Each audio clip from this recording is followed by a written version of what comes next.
कि हमरा एल से खेल गईले आई तेल कहाँ सेल कईले कि हम हो गईनी केहू औरी के अब आशा न कर फूल औरी के कि कई दिल धोखा चढ़ा के झरोखा गढ़ा में ढकेल गईले कि हमरा एल से खेल गईले आई तेल कहाँ सेल कईले हमरा बाबू के अकेल कईले कि तेल कहाँ सेल कईले। क्या आपके मतलब का ये जो एल एल से खेल तेल सेल माने एल का है माने मतलब देखो हम तो लिखले बानी एल माने हमरा लव से खेल गईलू हमारा लाइफ मतलब हाँ हमारा लाइफ से खेल गईलू राजा के कलमिया वेहू से बड़ गाना।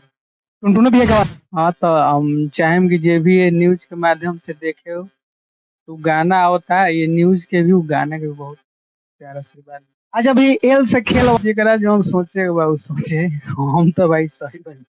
देखिए जो भी हमारे चलिए नमस्ते प्रणाम हम सोनू संग्राम रहुआ देख रहल बानी नॉन स्टार रिपोर्टर चैनल के सब्सक्राइब कर दें वीडियो के शेयर लगा दें। आज हम आ चुकल बानी भोजपुरी के महान गीतकार जवन की इस फील्ड के बहुत ही पुराना हमनी के छोटा चक्रनी तो भैया के नाम सुनत रही खेसारी भैया के साथ एगो जोड़ी रलक जमल और हमनी के सुन के गाना इनकर सुनत रही तो आज हमारे साथ जुड़ गए बानी कृष्णा बेदर्दी जी। सर मेरा चैनल में और तहे दिल से स्वागत।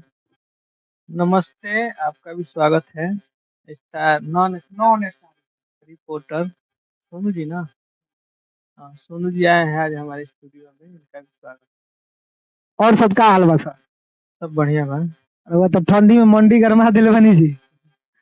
वो तो होते रहेला गरम होते रहेला अभी बहुत बढ़िया और गाना रील से लेके और जमीनी स्तर पर जौन हमनी के गांव देहात में हमनी के न्यूज करे खातिर तो बौआत रहिल रउआ समझता नहीं गांव देहात एने ओने तो सुने में आइला येल से खेल जौन कइले बनी एकदम ब्लास्ट कइले बा और गाना ई टुनटुन जी के आवाज में।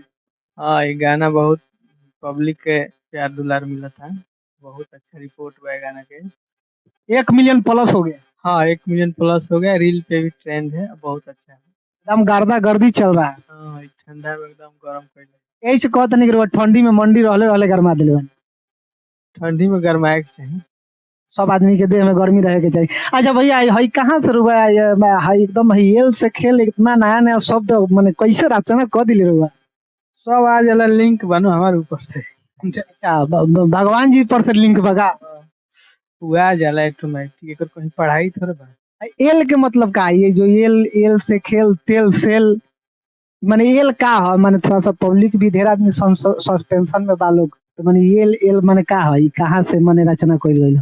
एल मतलब देखो हम तो लिखले बानी एल माने हमरा लव से खेल गइलू हमारा लाइफ हाँ हमारा लाइफ से खेल गइलू अब जेकरा जो सोचे बा उ सोचे हम तो भाई सही बनी। देखिए जो भी हमारे श्रोता देख रहे हैं बेदर्दी भैया के कहना है कि एल मतलब कि हमरा लव माने जौन हम प्यार कैले रही है तू कहीं गड़बड़ सड़बड़ कैले बारू भैया कहे के मतलब यही बा कि हमरा लव से तू खिलवाड़ कैले बारू ओ पर लिखले बानी बाकी पब्लिक जवन कुछ समझाता पब्लिक तो भाई भगवान है अब उनको जो लाइफ से लव से लाइफ से दोनों भाई माने जवन हमारे साथ लव लाइफ से तू गद्दारी कैले बारू ओकरे पर भैया अपना रचना कैले बानी कलम से। और भैया आगेला जो प्रोजेक्ट बा टुनटुन भैया के अभी तो रउआ एल वाला खेल ब्लास्ट बा एकरा बाद में कौन एगो पोस्टर भी हम देखनी है नामो ध्यान में नहीं किया वैसे 2-3 दिन में डेट लिखल रहल रिलीज के कौन बा? 3 तारीख क्या होता है बोका म्यूजिक से राजा के कलमिया वेहू से बड़ गाना टुनटुन भैया के आवाज में टुनटुन शिल्पी के आवाज में बा। नमवे सुने में लागत है कि बड़ होई राजा के कलम या इतना देहाती है नाम एल्बम के रउआ के अलावा के लिखी एकदम जमीन से जुड़ल नाम है। हाँ तो हम चाहेम कि जे भी ये न्यूज के माध्यम से देखे हो तो गाना आवता है ये न्यूज के भी गाना के भी बहुत प्यारा आशीर्वाद। अच्छा भाई एल से खेल वाला 2 लाइन हो जाए राव आवाज में क्योंकि पब्लिक जान चाहता है कि टुनटुन जी गौले बनी तो रउआ लिखले बनी तो कितना बढ़िया सजौले बनी तो राव आवाज में 2 लाइन हो थोड़ा बहुत याद बा कौन याद बा?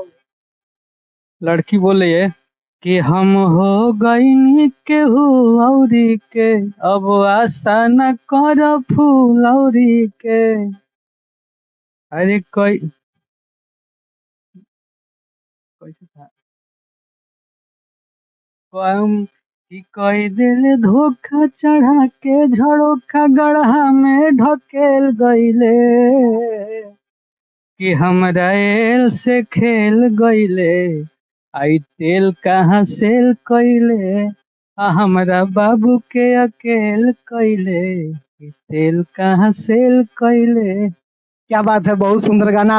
अब भैया ये जो कंपनी होगा बोलनी है, भोंका म्यूजिक, इतना काम और प्रोफेशनल रहेला, ई नाम भोंका म्यूजिक कहाँ से रहा? ई समझे ला बात शंकर जी के भोंका के मतलब एगो ना हमनी में बुर्बक के कहे भोंका का बारे, तो ऐसे आदमी समझे। शंकर जी के पूजा में देखल वो बजावल जाला पूरा उनकर पूजा होला। भले लोग हंसता कि राजा दक्ष के मूड़ी लागल है बोका के शंकर जी के ससुर के। हाँ, ओजे ओजे से रोगल बने एक्चुअली। रोजा से अब लोग को बोका कहता लेकिन बोका है ओरिजिनल भोंका तो वहां से बा। लेकिन बोका है लेकिन अच्छा है वो। और भैया आवे वाला जो खेसारी भैया के आवाज में और भी अभी बहुत सारा गाना ब्लास्ट कर लग, अगला प्रोजेक्ट खेसारी भैया के आवाज में रुआ कब सुनने के मिली? वो भी बहुत स्पीड में आवता माने लगन जो है अभी चलता ई पर चाहे नो पब्लिक के 2-4 दिन में गिरी। गिर जावा। हाँ, तुरंत गिरी। राउरे बोके म्यूजिक से या दूसर कंपनी? ना दूसर कंपनी से आई। अब देखिए गुप्त बा कहाँ से आवता बाकी प्रोजेक्ट रेडी बा तुरंत गिरी। कैसा एकदम लगन स्पेशल बा, ऑर्केस्ट्रा में चले वाला वह होइबे करी लगन में स्पेशल। लगन स्पेशल आ रहा बा बहुत ज्यादा। चलिए तो हम सोनू संग्राम और हमारे साथ बड़े भैया भोजपुरी के महान गीतकार कृष्णा बेदर्दी जी थे और इनसे बातचीत हुआ। बाकी आप लोग अपना राय कमेंट में दीजिएगा और जाते जाते हम चाहेंगे भैया 2 लाइन हमारा राउर बहुत खेसारी भैया के जौन फैन बा लमसम राउर जाने ला लोग, तो मैं चैनल खातिर 2 लाइन बोल दी। ये भी देखा था इस चैनल के नॉन स्टार रिपोर्टर सब जनता से अनुरोध बा हाथ जोड़ के ये चैनल के प्यार आशीर्वाद दी, सोनू संग्राम जी के प्यार आशीर्वाद दी। चलिए मैं सोनू संग्राम कैमरामैन टेनी के साथ पटना।